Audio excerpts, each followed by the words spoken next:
You see, there's your regular pronouns, but they're a bit boring now. He, she, they, them, ze. But now you've got neopronouns, and they're endless. So you can have a spore pronoun.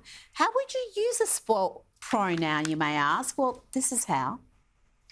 Spores pronouns are neopronouns. But why would a person want to use spores pronouns? For example, a person who has been struggling with gender lately. This person has already tried using he, ze, it pronouns, but still doesn't feel right using those. So this person wants to try neopronouns that relate to nature. Therefore, spores pronouns could feel relatable, especially because this person feels a strong relationship with nature. But anyway, here's how to use spores pronouns in sentences. Spore is such a wonderful person. Spore's smile is so contagious. In fact, I saw Spore make a whole audience smile. I think Spore should be very proud of Spore's self. Oh my goodness, we made it through! What can you say? Do you... No, I'm not going to even ask Kosha about if she identifies as spore because it's yeah. Let's move on to the left, not being able to cope with any sort of debate, particularly when it comes to the race-based referendum, the voice. And they're attacking those who don't sign up to the idea of enshrining race politics into the Constitution, including vitamin mogul Marcus Blackmore.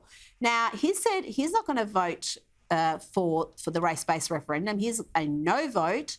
And let's just look at some of the cancel culture mob on Twitter having the usual lefty loony meltdowns.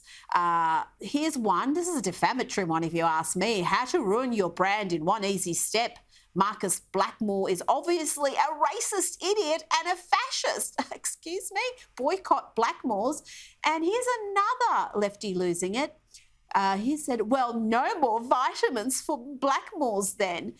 But I've got to say, Kosha, I was surprised when I looked at this because, yeah, there were the usual suspects, but most of the respondents I saw were like Gary saying, well, I'm going to respond to this cancel culture effort by buying more Blackmores. And a lot of other people also commended the bravery to come out on the no side, given we know that popular culture is going to be very strongly on the yes side. And today we've had 3 major sporting codes come out and say we're on the yes bandwagon, including the AFL. So for any prominent individual to take a contrary position, it takes some guts because you're going to cop some attacks. It does take guts, and I hope we see more of it. And we do see little flashpoints of that. Him over here, J.K. Rowling against the trans agenda.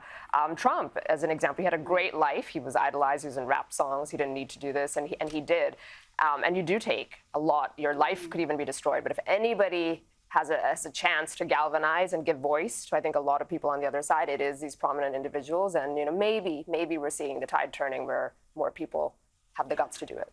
Well, it could also be because I've blocked all the crazies on Twitter, so I only saw the regular folk who were responding to this cancel culture effort to try to destroy a brand, an iconic brand, because the founder and he's supporting Jacinta Price, who's an Indigenous senator. So to label him racist because he's backing an Indigenous senator is a little bit confused.